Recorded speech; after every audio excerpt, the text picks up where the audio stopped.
तो नेक्स्ट अपन एक क्वेश्चन लेंगे वेक्टर एडिशन के ऊपर। लेट से हमारे पास में दो वेक्टर्स दे रखे हैं, ऑनकेज में एंगल दे रखे हैं लेट से 60 डिग्री, और ये जो वेक्टर है हमारे पास में इसकी मैग्नीट्यूड दे रखी है 3, और दूसरा जो वेक्टर है इसकी मैग्नीट्यूड दे रखी है 4। हमें इसके अंदर जो है रिजल्टेंट फोर्स की वैल्यू को इवैल्यूएट करना है। लेट से हमें इसके अंदर नेट फोर्स की वैल्यू को इवैल्यूएट करना है। ठीक है, तो हम इसको कैसे सॉल्व करेंगे देखें। तो इसके अंदर हम जो है हमारे पास जो फॉर्मूला रहेगा वो रहेगा एफ नेट, यानी कि रिजल्टेंट फोर्स हम इवैल्यूएट करना चाहते हैं। तो क्या अपन इसके अंदर फॉर्मूला लिख सकते हैं F1 square plus F2 square plus 2F1 F2 cos theta.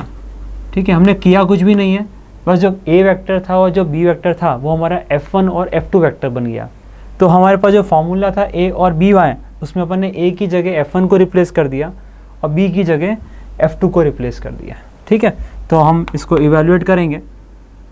तो स्क्वायर रूट ऑफ हमारे पास वैल्यूज़ पता हमें, तो ये हो जाएगा 3 square plus 4 square plus 2 into 3 into 4 cos, इनके जो एंगल जो है वो 60 डिग्री है। अब इसको सॉल्व करना रहेगा, तो ये हमारे पास में आ जाएगा 3 3 ज़ा 9 plus 16 plus 2 into 3 into 4 multiplied by half. Cos 60 की वैल्यू हाफ होती है, तो हमारे पास में ये आ जाएगा 9 प्लस 16 होगा 25, 4 3 ज़ा 12। तो इसका आंसर हमारे पास में आ जाएगा स्क्वायर रूट ऑफ 37 न्यूटन। तो हमारे पास में जो रिजल्ट आया इसका कि नेट फोर्स की वैल्यू क्या आई हमारे पास, स्क्वायर रूट ऑफ 37। हम इसके अंदर ये भी फाइंड कर सकते हैं जो रिजल्टेंट है वो ये 3 न्यूटन के साथ में कितना एंगल बना रहा है। तो देखिए कैसे हम इसको सॉल्व करेंगे। तो ये हमारे पास में 3 न्यूटन है, ये 4 न्यूटन है और ये एंगल 60 डिग्री है। तो हम जो है parallelogram law of vector addition का यूज़ करेंगे। तो ये अपन ने पैरेललोग्राम कंप्लीट कर दिया, ये दोनों का टेल जॉइंट है, तो अपन कॉमन टेल से कॉमन हेड की तरफ हम रिजल्टेंट फोर्स को बना सकते हैं। रिजल्टेंट की जो वैल्यू है वो हमें स्क्वायर रूट ऑफ 37 न्यूटन है। तो ये हो जाएगा स्क्वायर रूट ऑफ 37 न्यूटन। अब हमें ये फाइंड करना है ये एंगल कितना होगा। तो tan फाई का हमारा जो फॉर्मूला है उसको हम पुट करेंगे।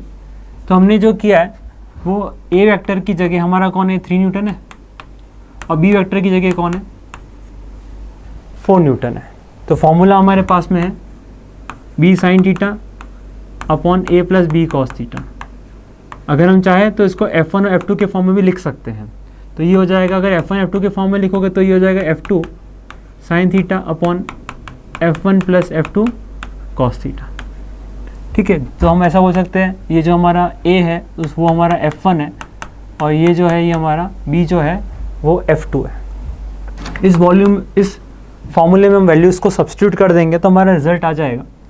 F2 की वैल्यू हमारे पास में 4 Newton sign 60 divided by 3 plus 4 cos 60।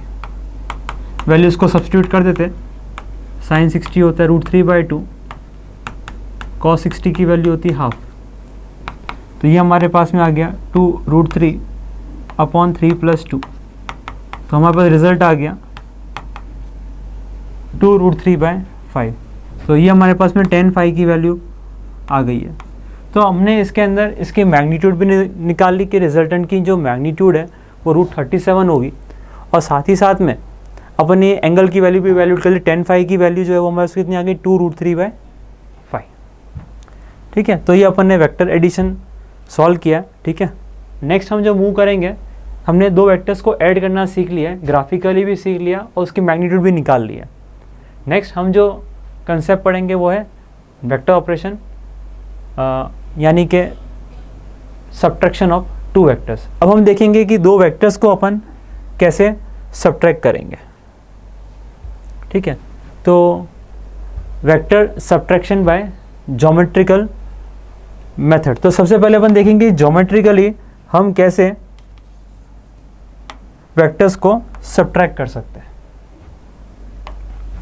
तो लेट्स से हमारे पास दो वेक्टर्स गिवन है, ये ए वेक्टर है और ये बी वेक्टर है, हमें इनके बीच का एंगल गिवन है थीटा। तो ये दो वेक्टर्स हमें दे रखे हैं और हमें क्या करना है, इन दोनों वेक्टर्स को क्या करना है, सब्ट्रैक्ट करना है। तो हमारा जो पर्पस है, हम इन दोनों वेक्टर्स को सब्ट्रैक्ट करना चाहते हैं, मतलब हम ए वेक्टर माइनस बी वेक्टर करना चाहते हैं। तो हम क्या इसको ऐसा लिख सकते हैं क्या, A vector plus of minus B vector. हमने कुछ भी नहीं किया, इस माइनस को अंदर लिख के चले गए और ये प्लस हो गया। तो क्या आर वेक्टर हम ऐसा बोल सकते हैं ये दोनों वेक्टर्स का एडिशन है। तो अगर हमें दो वेक्टर्स को सब्ट्रैक्ट करना है तो हम क्या कर देंगे, ए वेक्टर और माइनस ऑफ बी वेक्टर को ऐड कर देंगे। हम क्या करेंगे, ए वेक्टर और माइनस बी वेक्टर को ऐड करेंगे तो हमारे पास में ए माइनस बी वेक्टर आ जाएगा। ठीक है, तो हम वेक्टर एडिशन जानते हैं, उसकी हेल्प से अपन वेक्टर को सब्ट्रैक्ट कर सकते हैं। इसको क्या करेंगे अपन, ए वेक्टर में हम माइनस ऑफ बी वेक्टर को ऐड कर देंगे। तो we will add A vector and minus of B vector to find A vector minus B vector. तो ग्राफिकली अपन समझते हैं इसको कैसे अपन कर पाएंगे। तो हमें ये ए वेक्टर पता है और ये बी वेक्टर पता है, और अपन ने एक टॉपिक पढ़ा था multiplication of a vector by scalar quantity. तो अगर अपन ने एक नंबर को, अगर एक वेक्टर को अगर आप एक नेगेटिव नंबर से मल्टीप्लाई कर देंगे तो उसका डायरेक्शन क्या हो जाएगा, रिवर्स हो जाएगा, मैग्नीट्यूड भी चेंज होगी। ठीक है, और अपन ने उसके एक स्पेशल केस पढ़ा था कि अगर अपन ने वेक्टर को -1 से मल्टीप्लाई कर दिया तो उसका डायरेक्शन अपोजिट हो जाएगा और मैग्नीट्यूड में कोई भी चेंज नहीं आएगा। तो ये हमारे पास में बी वेक्टर अगर इस तरफ है तो minus of B vector just क्या हो जाएगा, क्या अपोजिट हो जाएगा। तो हम जो है माइनस ऑफ बी वेक्टर बनाते हैं, तो क्या इस डायरेक्शन में हमारे पास में जस्ट अपोजिट में क्या माइनस ऑफ बी वेक्टर है। अब हमें क्या करना है, हमें ऐड करना है ए वेक्टर और माइनस ऑफ बी वेक्टर। तो हम ये वाला वेक्टर और ये वाला वेक्टर क्या कर देंगे, ऐड कर देंगे। तो देखो हम ऐड करेंगे इसके अंदर,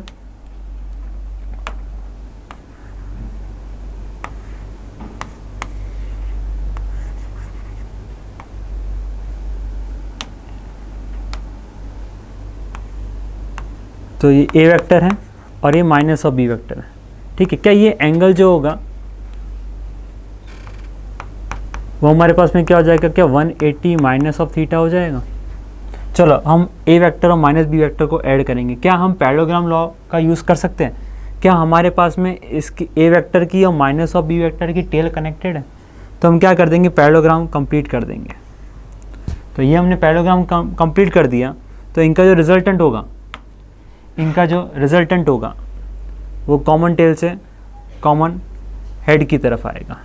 और ये वेक्टर हम क्या कहेंगे इसको, A vector minus of B vector. तो बहुत आसानी से अपन ने इसके अंदर A vector minus B vector बना दिया। हमने जो इसके अंदर यूज़ किया ट्रिक का, हमें दो वेक्टर्स को ऐड करना आता था, तो अगर सब्ट्रैक्ट करना है तो हम क्या कर देंगे, A vector plus of minus of B vector कर देंगे। ठीक है, तो इस तरीके से अपन ग्राफिकली दो वेक्टर्स को हम क्या करते हैं, सब्ट्रैक्ट करते हैं। एक एग्जाम्पल लेके इसको वापस देखेंगे। ठीक है, तो इसमें और एक चीज़ हम जो ऐड कर सकते हैं इसके अंदर, कि ये दिख रहा होगा तुम्हारे को कि ये जो हमारे पास में क्या है, डायगोनल आ गया। ये डायगोनल क्या है, A vector minus of B vector. क्या ए प्लस बी वेक्टर भी एक डायगोनल थी पैरेललोग्राम की। तो हम ऐसा बोल सकते हैं इसके अंदर, ये ए वेक्टर, ये बी वेक्टर, तो ये हमारे पास में क्या हो जाएगा, ए वेक्टर प्लस बी वेक्टर। ठीक है, ये ए वेक्टर, देखो ये दोनों वेक्टर्स पैरेलल है तो ये दोनों इक्वल वेक्टर्स हैं। अब ये वेक्टर जो होगा ये कौन सा होगा, क्या माइनस ऑफ बी वेक्टर होगा। देख सकते हो ये ऊपर की तरफ अगर बी वेक्टर तो नीचे की तरफ क्या आ जाएगा, इसके अपोजिट में माइनस ऑफ बी वेक्टर। अब अगर ये तुम कनेक्ट करोगे तो ये हमारा वेक्टर क्या हो जाएगा, ए वेक्टर माइनस बी वेक्टर। तो हम ऐसा बोल सकते हैं कि अगर हमारे पास में ए वेक्टर और B vector adjacent sides of the parallelogram है तो एक डायगोनल होगा a प्लस बी वैक्टर और दूसरा डायगोनल होगा a माइनस बी वैक्टर। तो हम एक कमेंट कर सकते हैं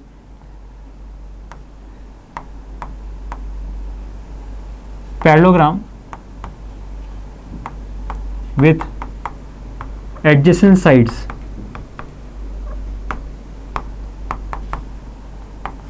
a vector and b vector have diagonal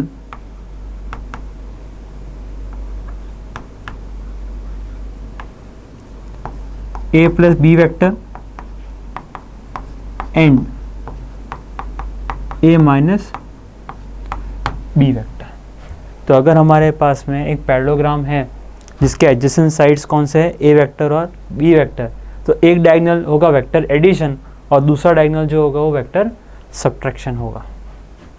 ठीक है, अब इसके ऊपर एक क्वेश्चन देखते हैं कि कैसे दो वेक्टर्स को अपन ग्राफिकली सब्ट्रैक्ट कर सकते हैं। लेट्स से हमारे पास में ये ए वेक्टर है और ये हमारे पास में बी वेक्टर है, और हमें जो फाइंड करना है, ग्राफिकली ड्रॉ करना है, A vector minus B vector करना है। तो हम क्या करेंगे, ए वेक्टर में क्या ऐड कर देंगे, तो हमें जो फाइंड करना है वो A vector minus B vector find करना है। तो हम क्या कर देंगे, ए वेक्टर में क्या ऐड कर देंगे, माइनस ऑफ बी वेक्टर। तो अगर बी वेक्टर नीचे की तरफ है तो माइनस ऑफ बी वेक्टर कहाँ पर होगा, ऊपर की तरफ होगा। तो माइनस ऑफ बी वेक्टर अपन ऊपर की तरफ इसके अंदर टेल्स पे लगा देते हैं। तो क्या दोनों का टेल जॉइंट है, तो हम क्या करेंगे, अब पैरेललोग्राम कंप्लीट कर देंगे इस तरीके से। तो हमारा जो रिजल्टेंट होगा वो कॉमन टेल से कॉमन हेड की तरफ जाएगा, और ये हमारा क्या हो जाएगा, ए वेक्टर माइनस बी वेक्टर। तो ये अपन ने दो वेक्टर्स को कैसे सब्ट्रैक्ट करते हैं ग्राफिकली वो सीखा है।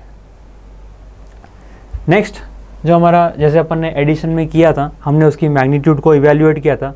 सिमिलरली हम एनालिटिकली वेक्टर सब्ट्रैक्शन जो अपन ने किया है उसकी मैग्नीट्यूड को इवेल्युएट करेंगे। ठीक है, तो हमें करना क्या है, हम डायरेक्टली इसको फॉर्मूले में पुट करके देख सकते हैं।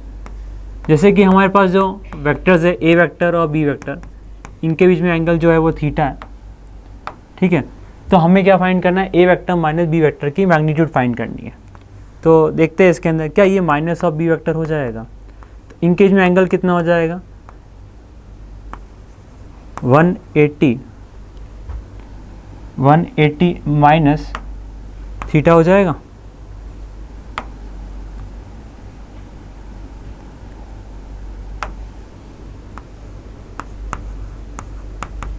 तो हमें जो रिजल्टेंट फाइंड करना है, इसकी वैल्यू को फाइंड करना है।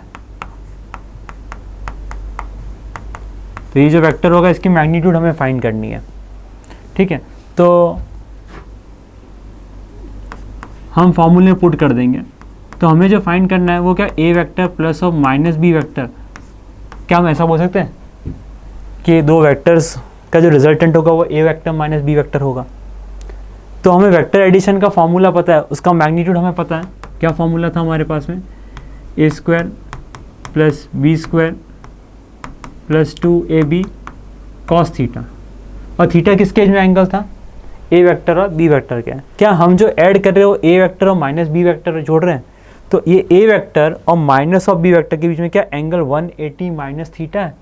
तो हम इस फार्मूले में थीटा की जगह क्या पुट करेंगे, 180 माइनस थीटा, और कॉस 180 माइनस थीटा हमें पता है उसकी वैल्यू होती है -1। तो -1 पुट करेंगे अपन, तो हमारे पास में आ जाएगा कॉस 180 माइनस थीटा की जो वैल्यू होती है वो होती है माइनस ऑफ कॉस थीटा। तो हम इसे क्या पुट करना पड़ेगा, इस जगह हमें minus of cos theta put करना पड़ेगा। तो फॉर्मूला बहुत आसान है इसका कि A vector minus B vector की जो मैग्नीट्यूड है वो हो जाएगी square root of A square plus B square minus 2ab cos theta. तो ये आसान है, पहले वाले फॉर्मूले में इधर प्लस था एडिशन में, इधर क्या है माइनस है। ठीक है, नेक्स्ट सिमिलरली tan फाई, इसके अंदर भी रिजल्टेंट जो एंगल बनाएगा, रिजल्टेंट जो वेक्टर एंगल बनाएगा विथ ए वेक्टर, इसको अपन फाई बोलेंगे।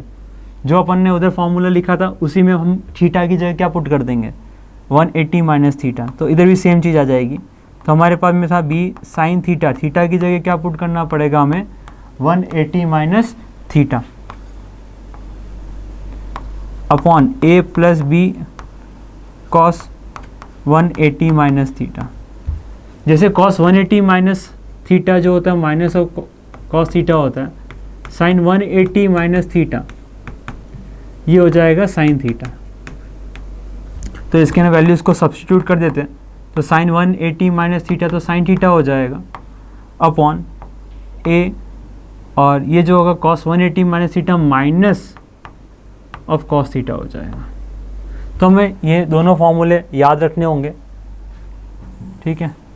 ये वाला फॉर्मूला हम याद करेंगे इसके अंदर, और ये वाला फॉर्मूला याद कर लेंगे। tan phi is equal to B sine theta upon A minus B cos theta. ये दोनों फार्मूला हम इसको याद करेंगे, ठीक है। तो करा कुछ भी नहीं है, जो इधर प्लस था बन गया माइनस, इधर भी प्लस था वो क्या बन गया minus.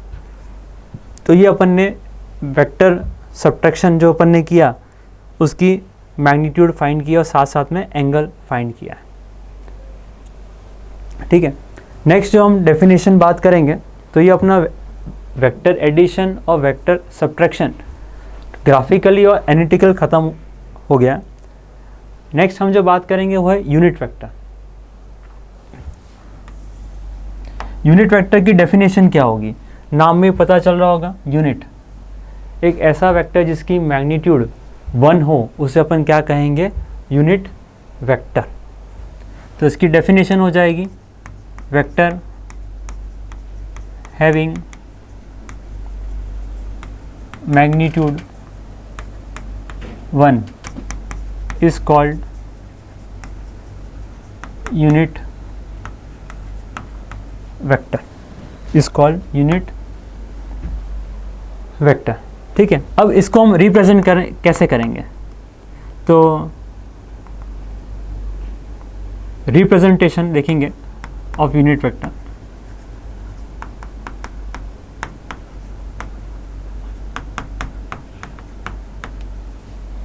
Representation of unit vector, मान लो ए वेक्टर के अलोंग हमें यूनिट वेक्टर लिखना है,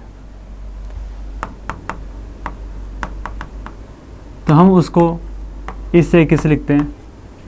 ए के ऊपर ये कैप लगा देंगे, ए के ऊपर क्या लगा देंगे, कैप लगा देंगे। इसको रीड किया जाता है ए कैप। कैसे रीड किया जाएगा इसको, ए कैप, ठीक है। तो कैसे अपन इसको समझते देखते हैं। तो ये हमारे पास में ए वेक्टर है, लेट्स से ये ए वेक्टर है, और इसकी जो मैग्नीट्यूड है, इसकी जो मैग्नीट्यूड है लेट्स से 10 किलोमीटर है। ये डायरेक्शन है, ठीक है, और इस डायरेक्शन के अलोंग ये जो वेक्टर है इसकी लेंथ कितनी है, 10 किलोमीटर्स।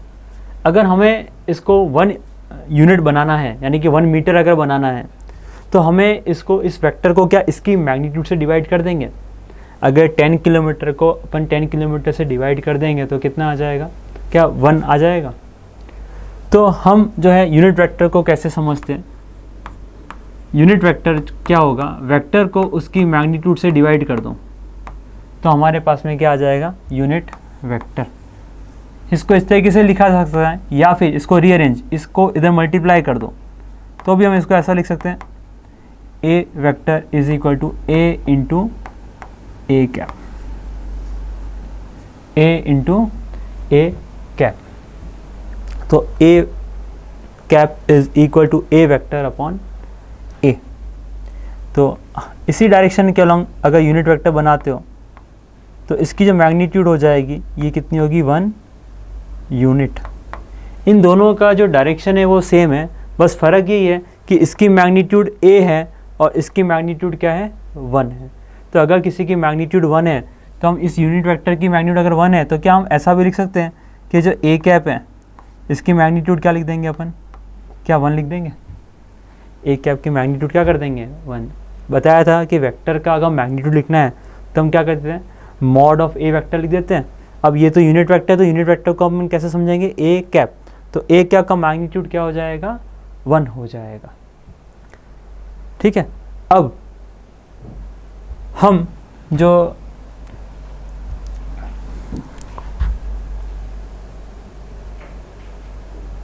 डिस्कशन करेंगे, तो यूनिट वेक्टर के बारे में अपन डिस्कस किया, इसका यूजेस कहाँ पर आता है। तो हमारे पास में रेक्टेंगुलर कोऑर्डिनेट सिस्टम है और उसके अंदर अपन यूनिट वेक्टर का यूज़ करते हैं। देखते हैं कैसे यूज़ करेंगे अपन। तो हमें पता है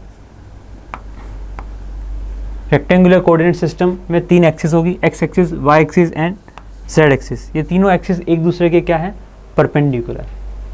ठीक है, तो ये जो एक्स एक्सिस है ये एक तरह का डायरेक्शन है, ये वाई एक्सिस का डायरेक्शन है और ये जेड एक्सिस का डायरेक्शन है।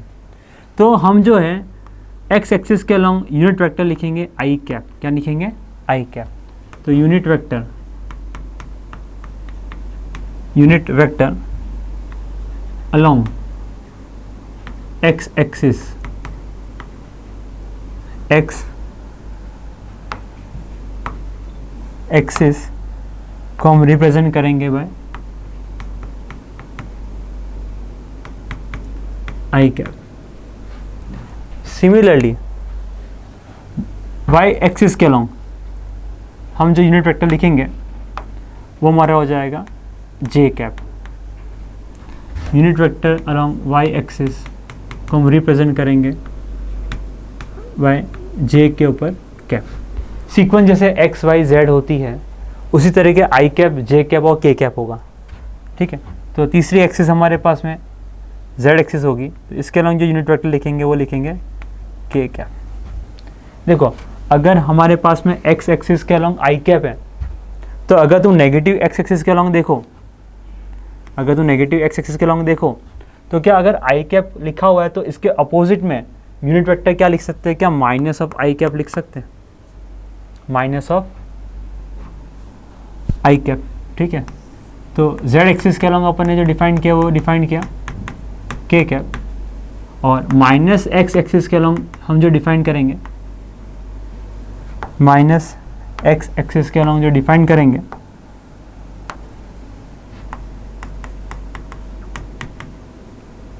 वो आ जाएगा माइनस आई कैप। ठीक है, सिमिलरली हम जो है वाई एक्सिस ऊपर की तरफ है, तो नीचे की तरफ हमारे पास में क्या रहेगा, नेगेटिव वाई एक्सिस। तो इस तरफ हम जो यूनिट वेक्टर लिख सकते हैं वो लिख सकते हैं माइनस ऑफ जे कैप। ऊपर की तरफ जे कैप है, जे कैप को अगर अपन ने -1 से मल्टीप्लाई कर दिया तो वो क्या बन जाएगा, माइनस जे कैप। तो माइनस वाई एक्सिस के अलॉन्ग हम जो यूनिट वेक्टर लिख सकते हैं वो लिख सकते हैं minus J cap. Similarly minus Z axis के अलॉन्ग हम यूनिट वेक्टर लिख पाएंगे माइनस के कैप। तो याद करने के लिए हमारे पास में क्या है कि एक्स एक्सिस के अलॉन्ग हम जो यूनिट वेक्टर लिखेंगे उससे हम बोलेंगे आई कैप, वाई एक्सिस के लिए जे कैप, जेड एक्सिस के लिए के कैप, माइनस एक्स एक्सिस के अलॉन्ग माइनस आई कैप, माइनस वाई एक्सिस के अलॉन्ग माइनस जे कैप और माइनस जेड एक्सिस के अलॉन्ग माइनस के कैप। तो ये यूनिट वेक्टर्स का हम अब यूज़ करेंगे। तो ये अपन ने आई कैप, जे कैप और के कैप 3 यूनिट वेक्टर्स डिफाइन किए। अब हम ऐसा भी लिख सकते हैं कि आई कैप का मैग्नीट्यूड क्या 1 होगा, क्या जे कैप का ही मैग्नीट्यूड 1 होगा। अब ऐसा क्यों होगा, क्योंकि ये तीनों क्या है, यूनिट वेक्टर्स। तो यूनिट वेक्टर्स की जो मैग्नीट्यूड होती है वो क्या होती है, 1 होती है। ठीक है, तो ये भी हमें रिजल्ट याद रखना होगा। ठीक है, अब इसका थोड़ा एप्लीकेशन पार्ट देखेंगे।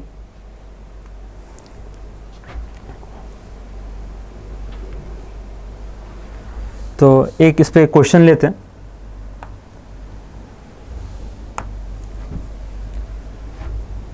फॉर एग्जाम्पल मान लो हमारे पास ये एक्स एक्सिस है और ये वाई एक्सिस है। मान लो हमारे पास में एक वेक्टर है जो कि एक्स एक्सिस के अलॉन्ग है और जिसकी वैल्यू कितनी है, 3 है। इसको नाम दे दिया अपन ने ए वेक्टर। अब ए वेक्टर को हम यूनिट वेक्टर के फॉर्म में क्या लिख सकते हैं, क्या ये जो डायरेक्शन है वो हमारा एक्स एक्सिस है और एक्स एक्सिस के अलॉन्ग हमने यूनिट वेक्टर क्या लिखा था, आई कैप। ठीक है। और साथ ही साथ में अपन एक ऐसा फॉर्मूला भी लिखा था कि अगर ए वेक्टर है तो ए वेक्टर को अपन क्या लिख सकते हैं, ए इंटू ए कैप लिख सकते हैं। ये तो इसका मैग्नीट्यूड होगा और ये क्या होगा, यूनिट वेक्टर होगा। तो इस वेक्टर का मैग्नीट्यूड कितना है, क्या 3 है। क्या इस वेक्टर का डायरेक्शन के अलॉन्ग यूनिट वेक्टर अपन ने आई कैप लिखा है, तो हम क्या लिख देंगे इसको, आई कैप। तो ए वेक्टर को अपन ने देखो आई कैप के फॉर्मेट में लिख दिया, क्या कर दिया, आई कैप के फॉर्मेट में लिख दिया।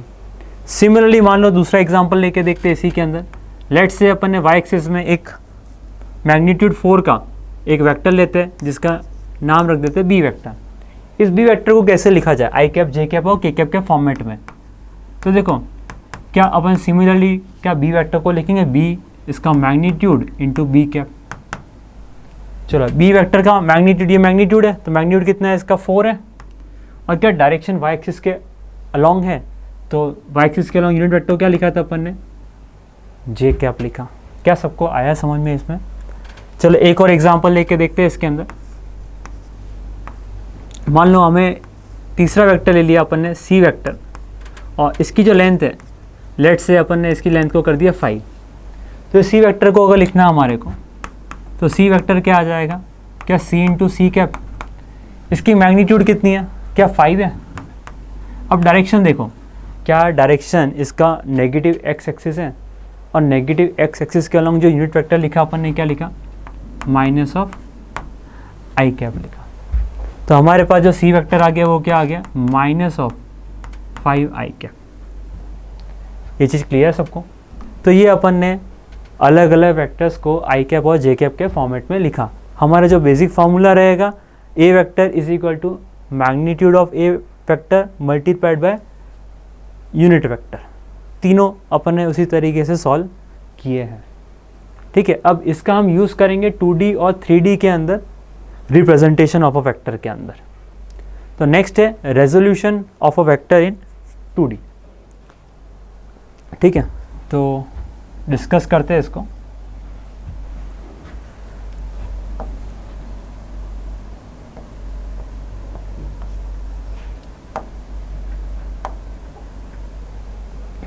तो सबसे पहले एग्जांपल लेते हैं।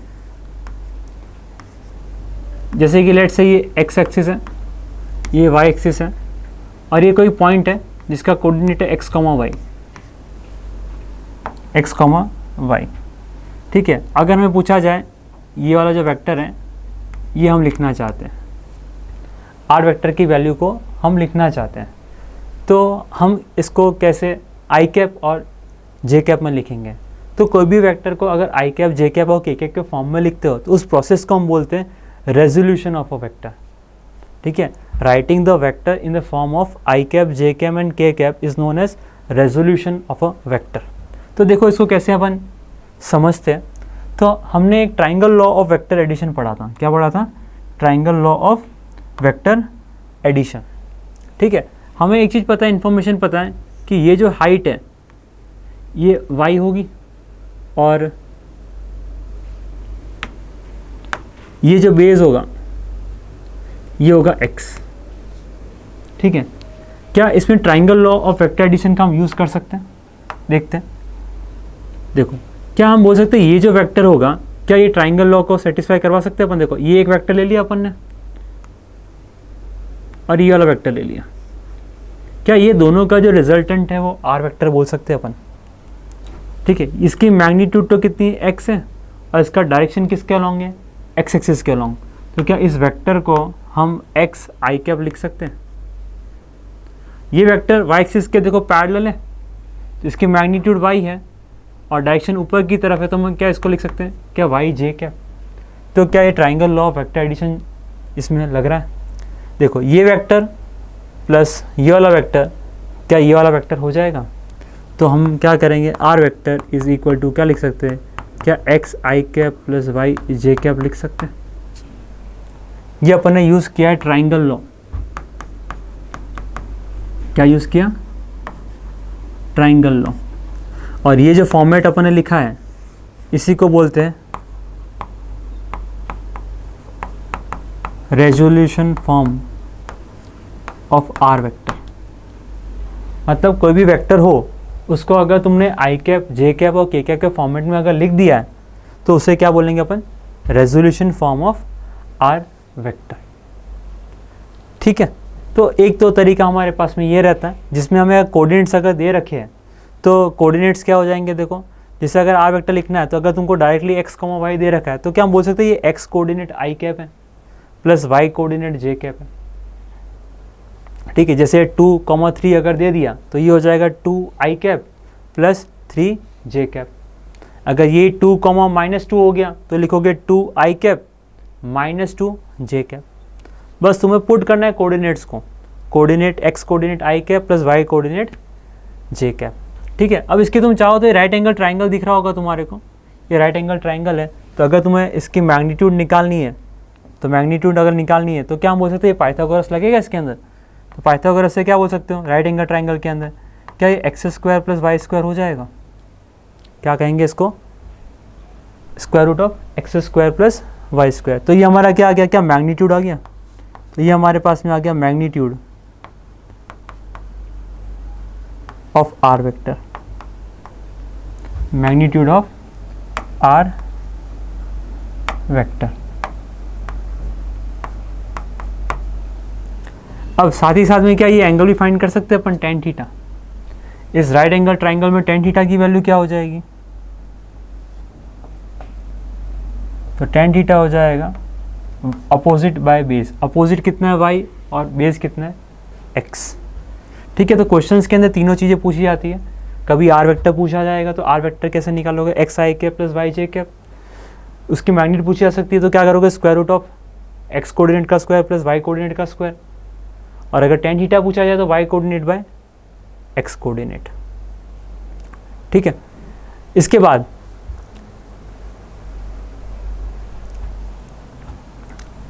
हम इसको दूसरे फॉर्मेट में भी कन्वर्ट कर सकते हैं। ठीक है, और नॉमेनक्लेचर भी हम बोल सकते हैं इसके अंदर कि ये जो आई कैप के साथ में होगा ये एक्स कोऑर्डिनेट, इसको हम ऐसा ही बोल सकते हैं X component of R vector.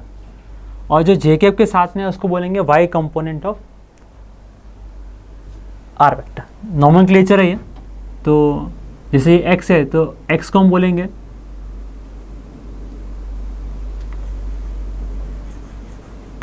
ऐसा बोल सकते हैं coefficient of I cap is called X component of R vector. y को बोलेंगे, y जो होगा वो क्या होगा, coefficient of J cap is called y component of R cap.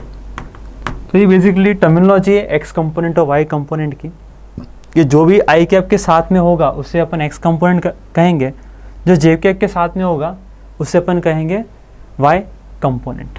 ठीक है, ये x कंपोनेंट और ये y कंपोनेंट। एग्जाम्पल लेके देखते हैं। लेट से हमारे पास में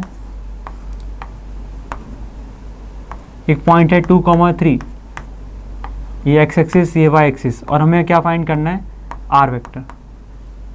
तो r वेक्टर क्या हो जाएगा हमारे पास में, तो सबसे पहले तो फॉर्मूला लिखेंगे x I cap plus Y J cap. x की वैल्यू पुट कर दो 2 और y की वैल्यू कितनी है 3, तो ये हमारे उसमें क्या आ गया, r वेक्टर। अगर पूछा जाए मैग्नीट्यूड बताओ इसकी, तो मैग्नीट्यूड क्या हो जाएगी r वेक्टर की, स्क्वायर रूट ऑफ फॉर्मूला लिखेंगे x² प्लस y², ये हो जाएगा 2² प्लस 3², ये हो जाएगा 4 + 9 which is square root of 13।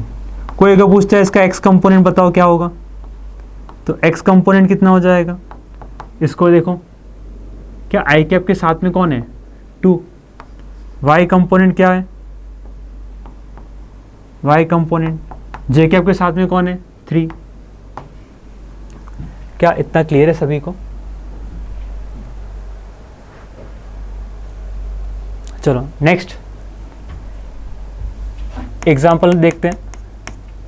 Late से हमारे पास में एक वेक्टर दे रखा है -i cap plus 3 J cap. इसमें पूछा जाता है x कंपोनेंट की वैल्यू क्या है, y कंपोनेंट की वैल्यू क्या है और इसकी मैग्नीट्यूड क्या है।